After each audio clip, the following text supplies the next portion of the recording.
ડભોઈના ધારાસભ્ય શૈલેષ મહેતાનો વાણી વિલાસ અને જાહેર મંચ પરથી ધારાસભ્યએ વિવાદિત નિવેદન આપ્યું।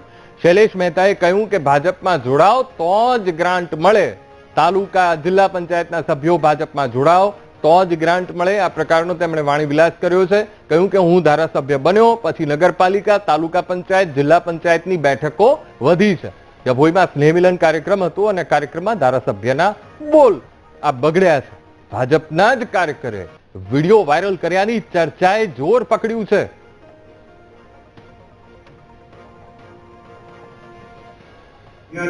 વિકાસની વાત હમણાં પ્રમુખ સાહેબે કીધું અહીંયા 15-17 કરોડ રૂપિયાની ગ્રાન્ટો આવી છે સાહેબ, જ્યારથી ભાજપમાં આવ્યા ત્યારથી જ એમને ગ્રાન્ટ મળે, સ્વાભાવિક છે ને। આટલું વિરોધ હોય તો ગ્રાન્ટ કઈને મને આપી હોય। અહીંયા તો મીડિયા નથી આજે એટલે જરા બોલવાની થોડીક મજા આવે।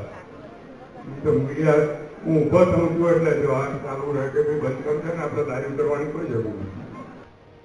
તો આજ મુદ્દે સંવાદદાતા માનુ ચાવડા ફોનલાઈન પર જોડાઈ ગયા છે। માનુ, ડભોઈના ધારાસભ્ય છે શૈલેષભાઈ મહેતા અને પોતાના વિવાદિત બોલને કારણે એ ખૂબ ચર્ચામાં રહેતા હોય છે। ફરી એકવાર ધારાસભ્યનો આ વાણી વિલાસ એ સામે આવ્યો છે ને એમાં એક પાછી ગ્રાન્ટને લઈને જો ભાજપમાં જોડાવ તો તમને ગ્રાન્ટ મળે અને એ પણ જાહેર મંચ પરથી આ પ્રકારનું વિવાદિત નિવેદન ખૂબ ચર્ચા ચાલી રહી છે માનુ ક્ષેત્રમાં।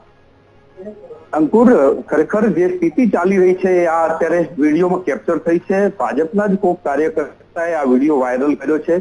ડભોઈમાં સ્નેહ મિલન હતું એ દરમિયાન શૈલેષ મહેતાએ પોતાની જે આ વાણીનો ઉપયોગ કરી અને જે રીતે ભાજપમાં હોય તો જ ગ્રાન્ટ મળે એ સ્થિતિ છે સાબિત કરી છે। કારણ કે ડભોઈમાં નગરપાલિકા, તાલુકા પંચાયત, જિલ્લા પંચાયતની બેઠકો અત્યાર સુધી કોંગ્રેસમાં હતી, પરંતુ જે લોકો ભાજપમાં આવ્યા છે એમને ગ્રાન્ટો આપવામાં આવી રહી છે એવું એમને સ્પષ્ટ કહ્યું છે।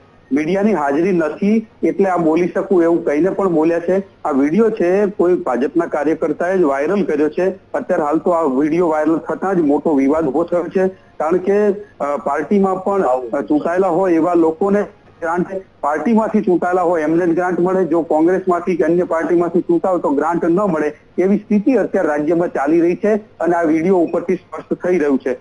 હવે જોવાનું એ રહ્યું કે પાર્ટી શું સૂચના આપે છે અથવા તો આ પ્રકારનું પોલિટિક્સ કેટલું વ્યાજબી એ એક મોટો સવાલ ઉભો થઈ રહ્યો છે। જી બિલકુલ બિલકુલ માનુ, સમગ્ર માહિતી સાથે જોડાવા બદલ આપનો આભાર। તો અત્યારે તો ક્ષેત્રમાં ખૂબ ચર્ચા આ નિવેદનને કારણે થઈ રહી છે અને ઘણા બધા સવાલો પણ ઉભા થઈ રહ્યા છે કે શું ભાજપમાં હો તો જ તમને ગ્રાન્ટ મળે? આ સવાલ પણ અહીંયા ઉભો થઈ રહ્યો છે, કારણ કે શૈલેષ મહેતા તેમણે આ નિવેદન આપ્યું છે અને કહ્યું કે ભાજપમાં જોડાવ તો જ ગ્રાન્ટ મળે, તાલુકા જિલ્લા પંચાયતના સભ્યો ભાજપમાં જોડાવ તો જ તમને ગ્રાન્ટ મળે। આ પ્રકારનું નિવેદન તેમણે સ્નેહમિલન કાર્યક્રમ યોજાયો હતો ડભોઈમાં અને આ કાર્યક્રમમાં તેમણે આ નિવેદન આપ્યું છે।